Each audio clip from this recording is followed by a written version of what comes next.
Hi friends, it's Mr. Dan, the classroom's occupational therapist. Today we're going to be making a garden scene using just scissors and glue and some paper that you have around the house. I, as an OT, love when students use scissors. I think it's one of the best fine motor practice that we can do. It works on motor coordination of the hand, it works on strengthening of the hand, and it works on using both hands together, which is all very important skills for later activities that we're going to do in school, like holding a writing utensil and a bunch of other things.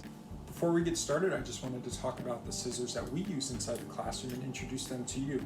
They're called loop scissors, and they're adapted so that our students only have to close and then it pops open for them. So it's a little bit easier for our young learners who are still getting used to opening and closing scissors, but this is a good first step. And we have these that are just a little bit bigger for bigger hands, and so you just close it and it opens. And then we also have just regular child-sized scissors that we're using, and this requires the student to open and close, open and close. And this requires a little bit more coordination, a little bit more strength. So if your child is just getting started with scissors and you would like some of these sent home, please contact Teacher Eve or myself, and we'd be happy to include them in one of our weekly packets home to you. I'd also like to make a quick note about the paper we usually provide our young learners who are practicing their scissor skills. We usually try to opt for paper that's a little bit thicker and has a little bit more firmness to it. So when they're holding it, if this is just a regular computer paper, it kind of falls over. It doesn't necessarily give them that good feedback when making those snips, and it's a little bit harder to control. But if we have some thicker paper, it holds its shape a little bit more, and when our young learner is making snips, it won't kind of fall over, and it will hold its firmness. We're also more than happy to send home some cardstock paper if you're interested. Please let Teacher Eve or myself know. Below in the description of the video, I put a few links of just some instructional videos if you're interested in getting a little bit more in depth on the right way for our young learners to cut. I'm not very strict or specific on the way that they cut. Oftentimes students will turn their thumb down and put their elbow out as a way that they cut. Really, I just want to correct that they have their elbow tucked and their thumb is pointing to the sky, so their thumb is pointing up. And I think the best thing is just practice, and over time the student will get the right way to cut. Let's get started. So the first activity we're going to do is having our child not even use scissors. The first activity is going to be ripping paper. So if your child is not ready to cut with scissors, this is a great precursor activity. So you can make little slits in the page, and they can work on using their fingers to rip. Ready? 1, 2, 3, rip. And that works on the same fine motor activities as you would with scissors, but it's a pre-activity. Once we have those ripped sheets of paper, now we can practice crumpling. So this is another really good fine motor activity. It's just crumpling paper. The next activity we're going to do is we're going to practice snipping at the edge of the page. So we're not going to have our young learners advance all the way across the page. We're just going to take a long strip and give them scissors, whether it's regular child scissors or loop scissors, and we are going to make little snips at the edge. And I chose green because for our garden scene, I was going to use this as our grass.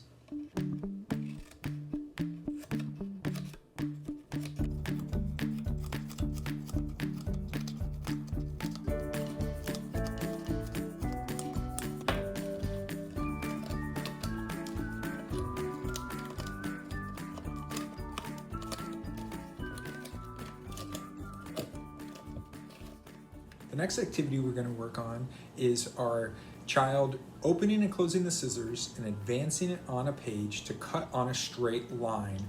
This is going to be the stem of our flower.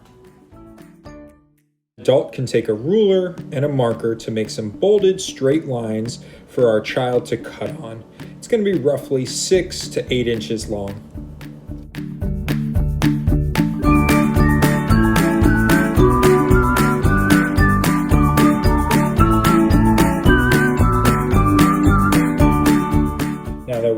prepped, we're all ready to go, and our child can cut on a straight line.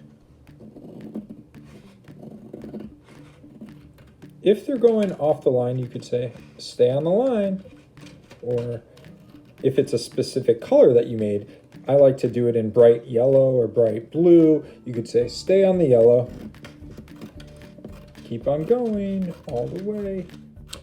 The next activity involves cutting out a circle. This is only for students who demonstrated good ability to cut on a straight line. This is much harder because you have to use both hands cooperatively. The helper hand has to turn the page while the scissor hand is opening and closing the scissors. If the student is not developmentally ready for this activity, an adult can cut out the circle for them.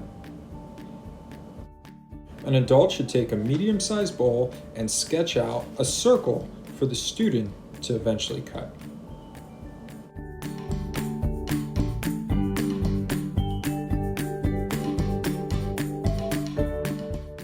I like to put it touching the edge of the paper so that it's easy for them to start, and I really like to make the line very bold so that they have a clear understanding and a path on which they should cut.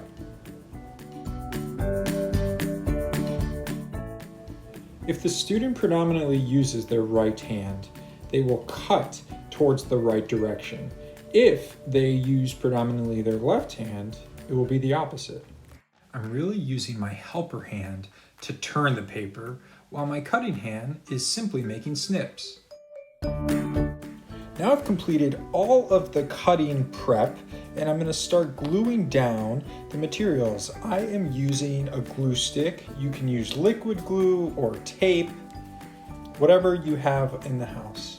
First, I'm going to glue down the grass that we prepped, little snippets of grass. Next, I'm going to glue down the stems that we cut out, cutting on a straight line.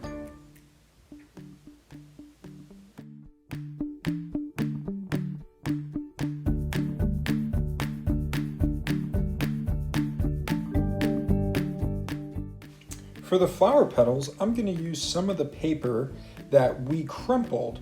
You can also cut out your own flower petals if you would like to do so.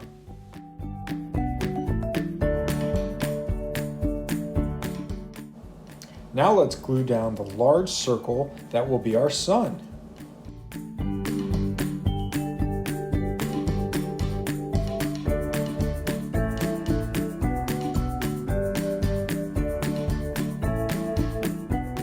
By cutting straight lines on a yellow paper, I also made some yellow sun rays.